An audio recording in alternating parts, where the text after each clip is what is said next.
Agora, eu sinceramente creio que do ponto de vista não só metodológico e epistemológico, mas também de filosofia política, embora a filosofia política veremos depois, acho que há tudo a ganhar em perceber e tentar enquadrar o pensamento liberal numa tradição mais vasta, em vez de seguir o caminho contrário, que é, ok, dentro disto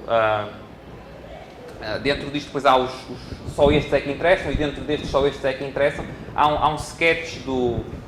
Se tivermos internet eu posso mostrar numa das próximas sessões, que é muito curto. Há um sketch dos Monty Python, que é sobre a divisão entre fações, que é muito engraçado, em que no fim acaba cada fação com uma pessoa, não é? Então, vai-se dividindo e acaba... Portanto, acho que, quer do ponto de vista intelectual, quer do ponto de vista pragmático, faz mais sentido procurar soluções e ter um programa de pesquisa inclusivo do que um programa de pesquisa da exclusão e de realçar aspectos que não são consistentes, que há sempre, do que os aspectos que são comuns. Ou seja, se você estiver estudando Adam Smith em profundidade, acho que aí tem todo o interesse ver aspectos em que Smith esteve mal e tudo isso. Mas se você está estudando pensamento liberal, acho que não faz sentido estar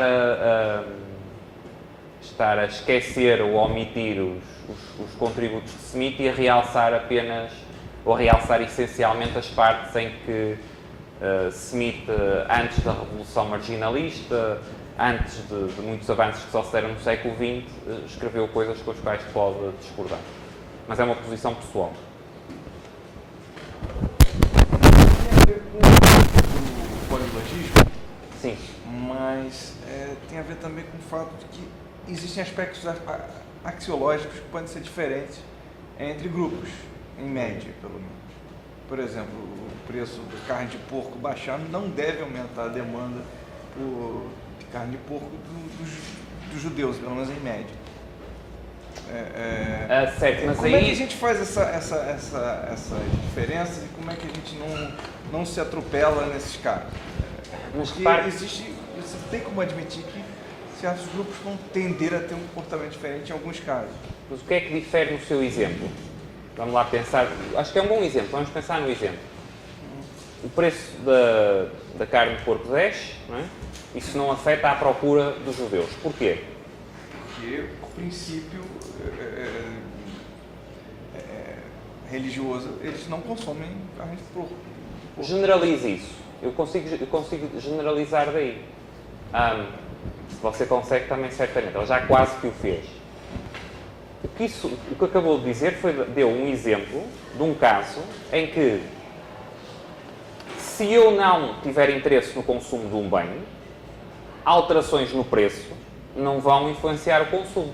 Certo? Perfeitamente generalizado. Certo, mas aí quando você faz foi um exemplo que eu dei, mas você pode fazer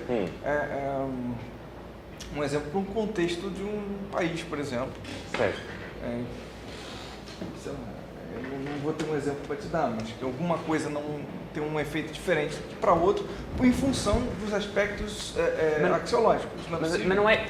A questão, ou seja, pode ter efeito diferente. Agora, a questão é que, na perspectiva austríaca, e nesse aspecto também na perspectiva neoclássica, a questão é, podemos ter alguma lei comum de aplicação universal ou não? E na perspectiva austríaca, e também nesse aspecto na perspectiva neoclássica, a resposta é sim, podemos. Ou seja, se tiver, para nos mantermos próximo do exemplo que deu, um bem de características normais, uma subida de preço tende a gerar uma diminuição da quantidade procurada. Okay?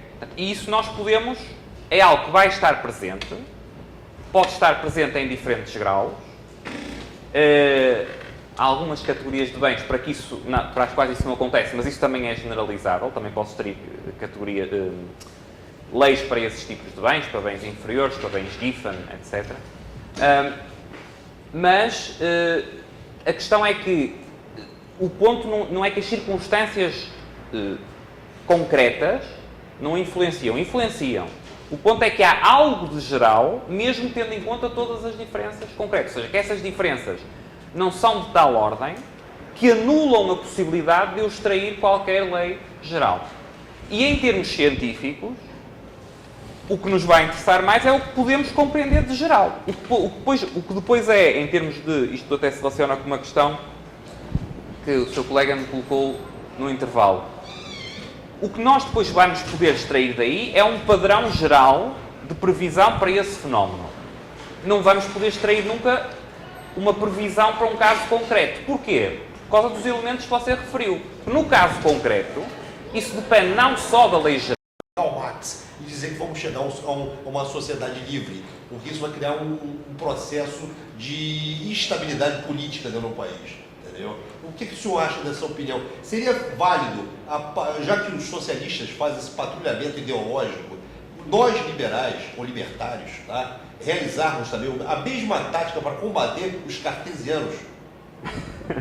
Eu sou contra todas as formas de patrulhamento ideológico, portanto, aí não, seja intraliberais, intra-académicos, isso aí, acho, quer dizer, em relação a esta, e a distinção que estava a dizer, como bem assinalou, é compatível com esta, quer dizer, acho que também é preciso alguma cautela na leitura desta distinção de Hayek e de outros autores, não é? E, aliás, outro autor que influenciou Hayek neste aspecto foi Popper, não é? Que tem, para quem era o Platão era o principal figura do ponto de vista negativo. Porquê é que é preciso também alguma cautela? Porque, obviamente,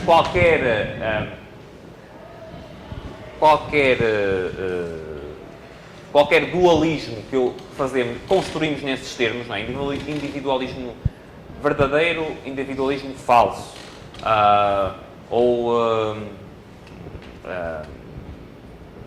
quer dizer, associar um conjunto de autores liberalismo, tolerância, um conjunto de autores a totalitarismo, quer dizer, e depois também temos isto corre o risco de poder cair no erro do coletivismo, não é? Das teorias coletivistas, que é, a certa altura, você passa analisando tudo como em função do agregado, quer dizer, você vê alguém dizendo alguma coisa, procura classificar ele num agregado e a partir daí já tira a conclusão sobre tudo que a pessoa diga. Portanto, acho que é preciso alguma cautela e em relação ao patrulhamento ideológico aí, seja qual for as circunstâncias, não advogo.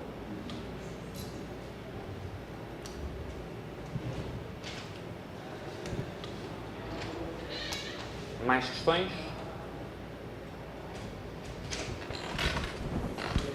estou lendo um livro, na verdade não acabei ainda, do Peter Drucker, que é... Um bocadinho mais alto, só. Eu estou lendo um livro, ainda não acabei, na verdade, é do Peter Drucker, que é sobre como o socialismo fundos de pensão invadiu os Estados Unidos.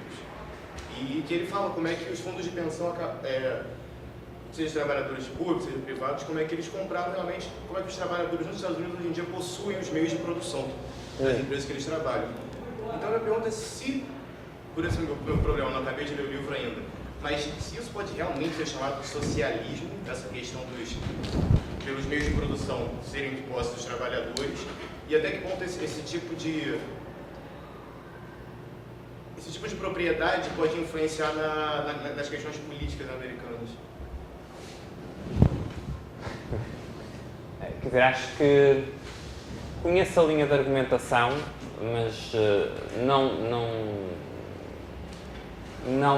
me parece a melhor designação chamar socialismo. E não há nada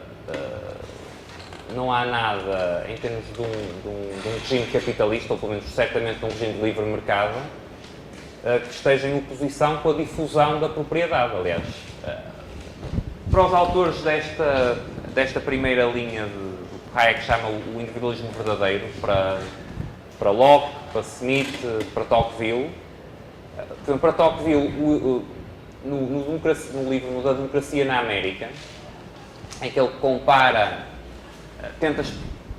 é o relato da viagem que ele fez nos Estados Unidos e que ele ficou fascinado com as instituições americanas e tenta explicar porque é que elas na perspectiva dele, funcionam bem por comparação com as instituições francesas. Um dos elementos que o Tocqueville, explicativos que o Tocqueville dá, é o facto que na América quase toda a gente é proprietária, por comparação com a França, não é? Portanto, é que há uma classe que é proprietária, especialmente com a França que vinha com a estrutura do antigo regime, uma classe proprietária e depois uma classe muito abrangente sem meios, sem propriedade. Não é? Portanto, a ideia de difusão da propriedade acho que não é uma ideia, ou tenho a certeza que não é uma ideia antiliberal.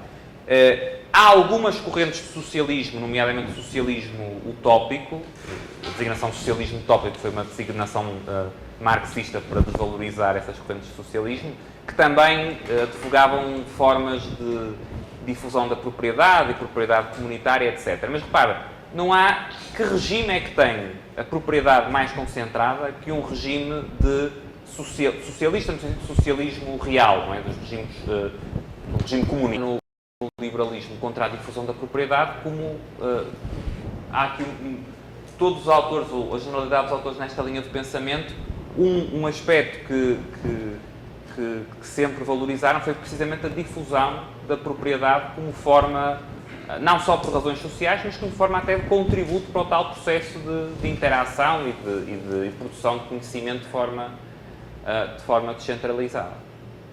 O que não quer dizer igualdade na propriedade que todos têm, certo? Agora, difusão no acesso à propriedade, certamente. Não é? E mesmo em termos de, quer dizer, estou a pensar agora, extrapolando esta linha de pensamento, mas a questão também remetia para aspectos mais vastos.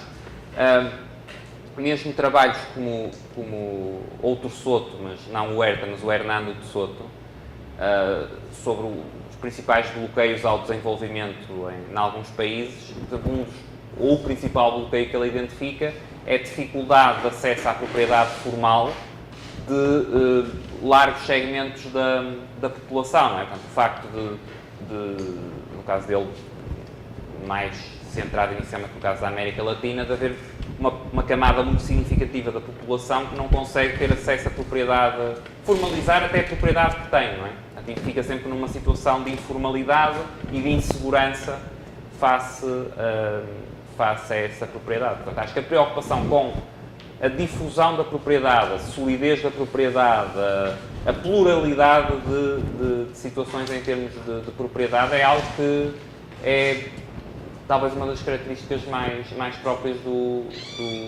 até do liberalismo. Pelo menos certamente do liberalismo no sentido do true individualism do Hayek. Não é?